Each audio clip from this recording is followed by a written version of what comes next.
You are now about to witness the strength of street knowledge. Alright, my name is Raul. What's yours? Brandon, nice to meet you, man. You too. So Brandon, I'm conducting interviews today on a topic known as epistemology. It's kind of a field of philosophy. Have you ever heard of it? I have not. Okay, it basically deals with knowledge and how to establish knowledge claims. So I like to ask people to identify some belief they hold to. It could be anything at all. And my questions will be related to like how, a lot of how questions, like how did you get there? How did you arrive there? How did you establish whatever knowledge claim that you hold? And so I've talked to people about all types of stuff: religious claims, political claims, supernatural beliefs, paranormal beliefs, just anything at all. I only ask that it be something that you're fairly certain of and something that is kind of foundational for you as far as your understanding of the world. Okay. So what is it that you like to talk about today? Some belief that you hold to that for you is kind of foundational. I guess let's go and go with religion, yeah. Okay. And what specifically? Christianity. Okay. Do you want to maybe identify a certain belief within Christianity, or do you want to stick with that very broad general claim of I believe in Christianity? Let's stick with the broad claim, yeah. Okay. So why is it that you believe in Christianity? I would have to say it would be my upbringing. My whole family is full of Christians. I mean, my views may differ from theirs just a little bit, but otherwise I do generally believe in the same thing that others do, just not as extreme as some do, I guess. Okay.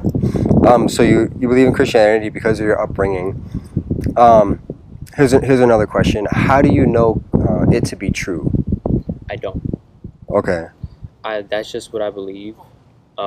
There's no proof, obviously. You know, there are religious scientists, I guess they're called. They try to go through and find these things that happen in the Bible, and some of them, I guess, to an extent, have been more or less proven, I guess. Okay.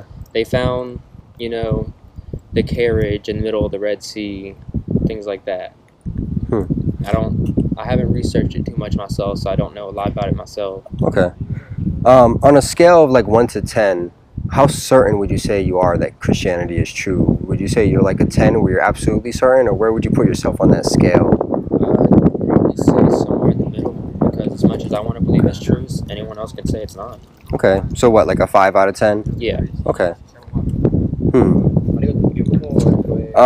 I'm wondering, what would disconfirm your belief in Christianity? What would decrease you from a 5 to like something less in your certainty that it's true? I guess science. They would have to find, if they could find a way to prove it with science. Because, I mean, that's one thing that's matter of fact. Do you currently have science to back up your belief that Christianity is true? If that's what you would require to... No? Okay. So, I'm wondering, why is it that like you require science to sort of prove that Christianity is not true, but do you require science to prove that it is true? Again, that just leads back to my upbringing, how I was raised, what I learned. You know, it's just more ingrained than anything.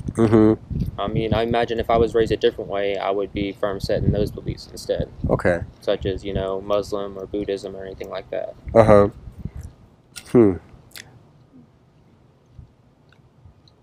I'm wondering if upbringing is a good reason to hold a belief. Not always, because I've heard many stories of people that you know, they were raised to think one way, but as they got older, they decided to think for themselves. They'd be a family of astute atheists that become religious, or vice versa. Right. Upbringing, my views vary a little bit from my family, so I mean, I do use what other people say. Science, as much as I want to use it to back up what I believe, I can't really. There's nothing too much that proves it. So it's just more of a ingrained kind of thing. It's what I've stuck with because that's what I know. Okay. Do you think it's important to hold beliefs that are true? Yes. So I'm wondering, why is it that you continue to hold the belief in Christianity if it's not something that you know is true or not? That's a good question. I don't know how to answer that one, actually. Okay. I guess to me it's true. Mm-hmm. Because I mean, a lot of things are in life are objective. There's objective truths, but some things are subjective as well. To me, this is more of a subjective truth, I guess. This is something I believe to be true, whereas others may not. If you hold a subjective belief, what do you mean by that? What do you mean by saying it's subjective? That means even though it's true for me, it's something that may not be true for someone else. Okay. Like an objective truth to be, the earth is round. We have proof of that 100% without a doubt, but we don't have proof of God or lack thereof. Do you think Christianity makes any objective claims at all? Is it a completely subjective thing, or does it make claims that could be verified or disconfirmed? In and of itself, I'm sure there are some things that could be proven objectively. There are stories in the Bible that are backed up through historical texts, but the way it's treated by modern Christians, I would say there's a lot of subjective beliefs that are put on society as objective when it shouldn't be. Okay. Is it possible for a subjective belief to be disconfirmed? Is it? Yes. How so? The same way that people believe in flat Earth, if you can find proof that it's not true, then I can't argue with it. Wouldn't that make it an objective claim, though, if it could be? At that point, it would be an objective claim, yes. Okay. Do you think that, you said Christianity is a subjective belief? Yes. So do you mean by that it doesn't require evidence? Not so much that. I believe... Oh, these are some hard questions, actually. You're doing good. Thanks. Being a subjective belief, I believe there should be some evidence, at least in the person's eyes, that they know that proves to them that this is real. Don't just go entirely on, I was told this, so it's true, but do your own research, read whatever texts are available. This includes the Bible or the Torah, whatever religion you follow, as well as historical texts. There are historical texts about these religions, and you can get their opinions on it and what they believe and what they saw. But then, anyone can come back in a future date and disprove what they said back then. It happens all the time. So you're saying for a subjective belief, people should require some evidence, and they shouldn't just have the attitude of, I was told this, therefore it's true? Yes. And when you say some evidence, what would be some evidence that you currently have for your belief in Christianity? It's hard to go off the top of my head. Okay.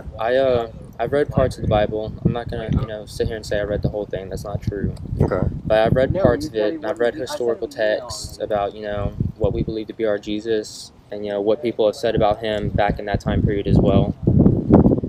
Granted, none of it's backed up because it was a long time ago. They didn't really do a whole bunch of scientific testing like that back then. But through what I read, I just take that with a grain of salt, and I use it to, I guess, conform my beliefs in it and how I want to believe in it. If Christianity theoretically were not true, is that something that you would want to know? Yes.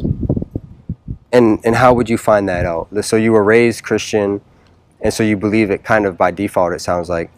Let's say in actuality it wasn't true, theoretically. How might you come to that knowledge? Science. Science. Okay. I'm always more than willing to be proven wrong about something. My beliefs are mine, but I'm always willing to change them based on what new evidence I learn. So what's an example of some scientific fact that you might discover that would lead you to the conclusion that it's not true? That's another hard one. Trying real hard here. That's okay. Take your time. A good example, I guess, would be finding something historical that proved to the opposite of what we have always been taught with the Christian faith. I mean, we're finding things out about history all the time. And I'm sure one day we can find out something that disproves everything that we've been taught about the Christian belief. But you never know. So, if you found some historical fact that contradicted some Christian belief, for you that would decrease your level of certainty in it? Yes. Okay. All right, Brandon. I appreciate it. Thanks a lot. Thank you. Yeah, thanks for giving me your time, man. Take it easy. You too. Thanks.